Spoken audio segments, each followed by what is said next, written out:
So let's fly over the South Cape tvet College campuses, located in the most beautiful part of our country. On top you can see the Beaufort West campus that's located in the Groot Karoo, which used to be a massive glacier, then it became this huge lake, and now it's a desert containing fossils from hundreds of millions of years ago, even before the dinosaurs. Then in that middle section you've got the Swartberg on the top, and below it you've got the Langeberg, and in between you've got the Klein Karoo, the middle section where the Oudtshoorn campus is. And then at the bottom section you've got that beautiful, seems now to be like a grassy wheat farming zone where the Hesakwa campus is, and that's known now as the Garden Route. But up until even 150 years ago was more like the impenetrable forest route. That whole area all the way up was full of these huge forests with massive yellow woods and stinkwood and blackwood and what was known as sneezewood trees. And notice how dry it is on this side of the mountain and how much wetter it is on the other side of the mountain. And that's what caused these huge forests, because the water would get trapped by the mountains and cause this huge forest belt running all the way down to the sea.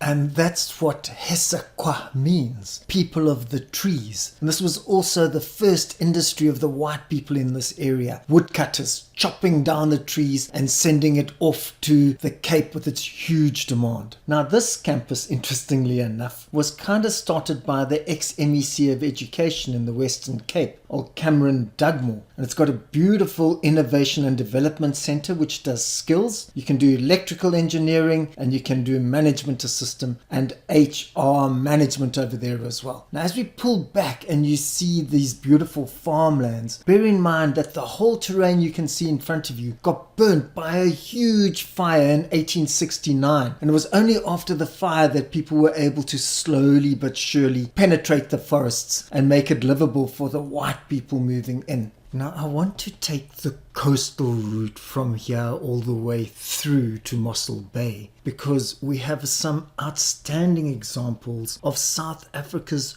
oldest existing and still functioning technology over here. So what we have is the Stone Age fish traps. Now what happened was our people who were living around 3,000-4,000 years ago in this area, they built these stone walls so that during high tide, new moon, the fish would swim over and feed, and then of course when the tides then retreated after the spring tides, the fish would be trapped there and would provide a major source of protein and nutrients for the people living in the area.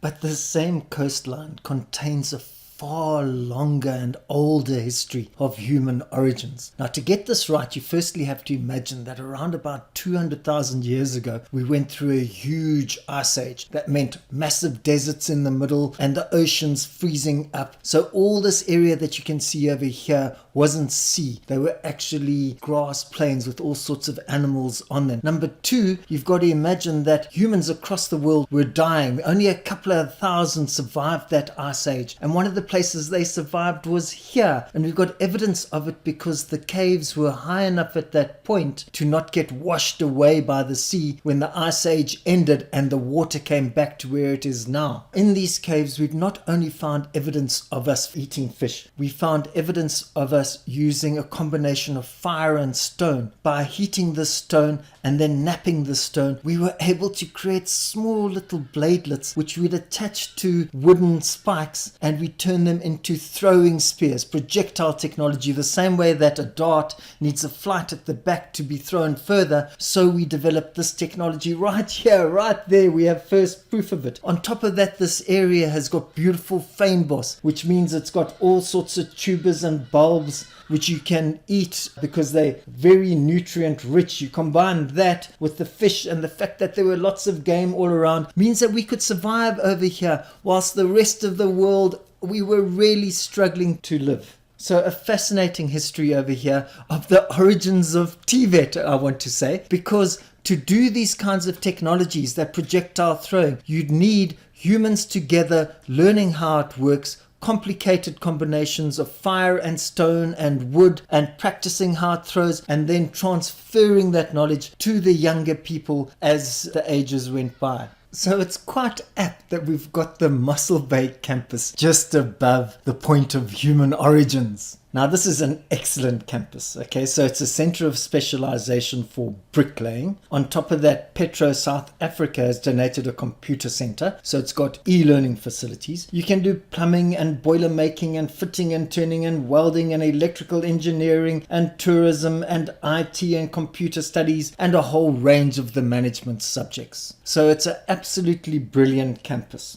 Now, right nearby the Mossel Bay campus, if you just go a little bit out on the N2, you get to Petro SA. Now, this is a huge conversion of natural gas, which has been found all the way along the coastline and further out into fuel. And there you can see the Garikwa power plant, which is also using what's called open cycle gas turbines. That's a turbine which is able to use petrol, diesel, natural gas, or whatever to make electricity. So it's a fantastic innovation over here. The only problem is it's been mismanaged and they're starting to run out of natural gas. So the whole Mossel Bay area is currently under threat for future development because of this. Although a couple of 100 kilometers out to sea, Total has made another huge natural gas find. The only problem is the currents are really strong and the water's really deep. So it's unclear how viable those actual resources are for us to be able to use in the future. If you keep going up the coast following the N2, you'll get to George, the major commercial center of the whole Southern Cape region. It was initially just a woodcutter's outpost, but by around about 1811 it had got established as a central administration zone in the area. Now, as you can see, the George head office and the campus are very close to each other. Now, this campus is a utilities and business studies campus, so you don't do engineering over here. You rather do all those management qualifications, financial management and HR and that kind of stuff. You can also do tourism, you can do educare over here,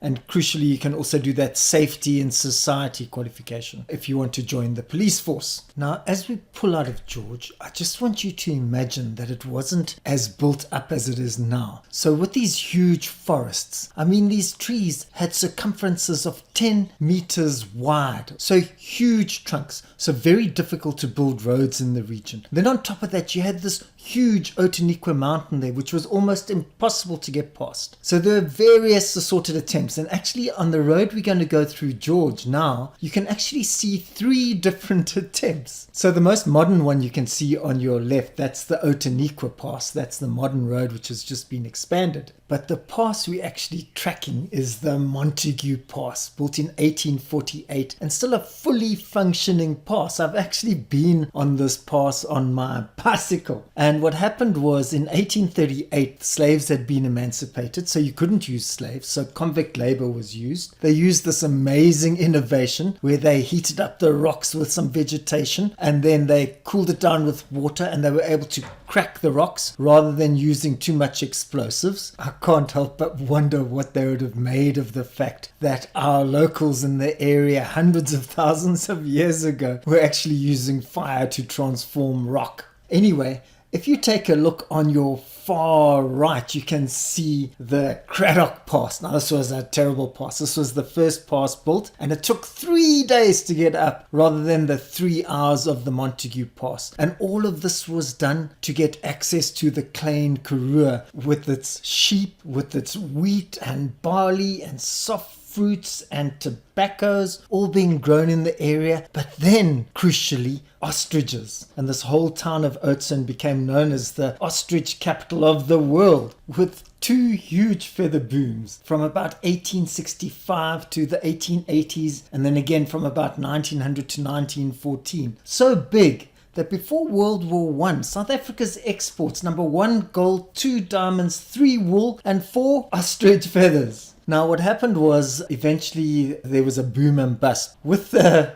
crazy feather boom done, farmers quickly worked out that they could work with ostrich meat. Turned out that it was a highly nutritious and low cholesterol meat. On top of that, it made delicious biltong if you're not a vegan or vegetarian. And you also could use ostrich leather to make all sorts of leather products. So what happened was, even with the loss of the feather boom, farmers quickly worked out ways to ensure that ostriches became a sustainable source. But then tragically, what's happened is recently you've had these terrible bird flus where farmers have had to cull hundreds of thousands of ostriches to protect their market, and at the same time having to deal with huge issues around climate change. So there's been a terrible drought in the area which hasn't gone away, forcing a lot of the people in the area to either leave or look at alternative plans. And it's over here that we have the excellent Oudtshoorn campus. Now, if you look carefully, you'll see that one part of it is called Foster Manor. Now, that used to be the mansion of a businessman who went bankrupt. He evidently faked his death and then disappeared. And I think we know of a couple of more recent businessmen who've tried the same trick. Anyway, this is now an excellent bed and breakfast. You've got superb kitchens over there, beautiful double rooms and conference facilities and all that kind of stuff. And on top of that, you can also do hospitality and safety in society. You can do a whole bunch of the management programs, and you can become a legal secretary over there and do educare as well. It also has a good students' residence system. Now, if you keep going north from Oudtshoorn, following the Olifants River and the N12, what's going to happen is in front of you, you're going to see the huge, imposing Swartberg Mountains. And that's the other barrier now between the Klein Karoo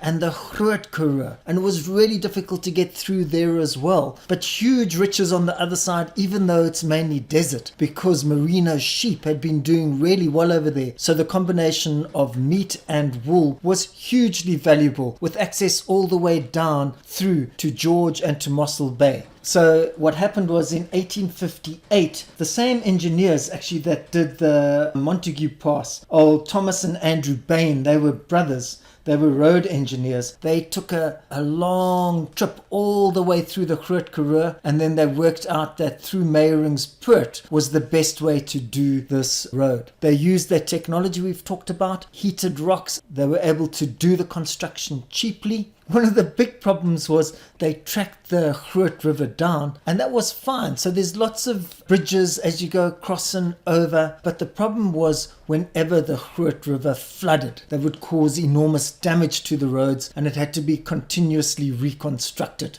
But it was much needed and very worthwhile, and this created a huge through flow of trade all the way from the Groot Karoo to the Klein Karoo and then down to the Garden Route. And just to give you a sense of how huge the Groot Karoo is, let's do a dramatic lift up. And what you can see as we pull out is that huge Groot Karoo. Remember, that used to be a glacier converted into a huge lake at one stage, and then this zone where all sorts of creatures before the dinosaurs roamed, creating huge fossil finds in the area. And between the Swartberg on the one side and the Nuweberg on the other side, you have the northernmost campus of South Cape College, located at Beaufort Wes. Now, this was the first town to be established in the central Karoo. And you've got to imagine that in the early 1800s, there were huge herds of springbok and quagga, who are now extinct, and wildebeest and eland. In fact, there's accounts of these herds coming streaming through the town and just eating everything in sight. It was also a tough area at that stage. You had escaped slaves, you had the Bushmen and the San staying there,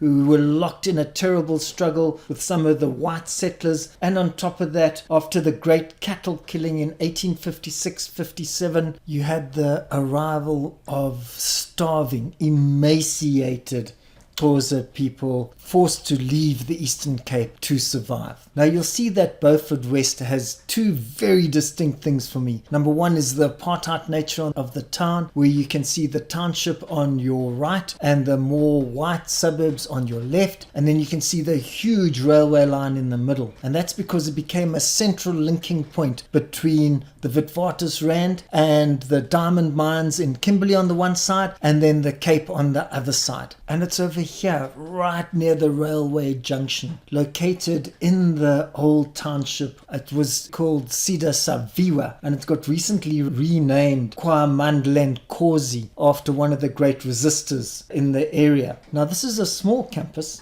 And what it focuses on is engineering, entrepreneurship, and skills training. And it recognizes the fact that Beaufort West has become a nodal area for development and assistance, and they're trying to take advantage of that as a part of the development of the TVET campus in the area. You can also do financial management and HR management, office administration. You can be a management assistant over here, and you can do tourism. So now let's do a radical pullback towards the sea, so we can firstly see the Great Karoo and then separated off from the Klein Karoo by the absolutely astonishing Swartberg Mountains. And then after the Swartberg Mountains, you can see the Klein Karoo, and then you have the Outeniqua Mountains and the Tsitsikamma mountain range, and then that beautiful coastal plain where you can still see some indigenous forest over there, by the way. And it's over there that we have our last campus, located in Plettenberg Bay, the Butau campus. It's a truly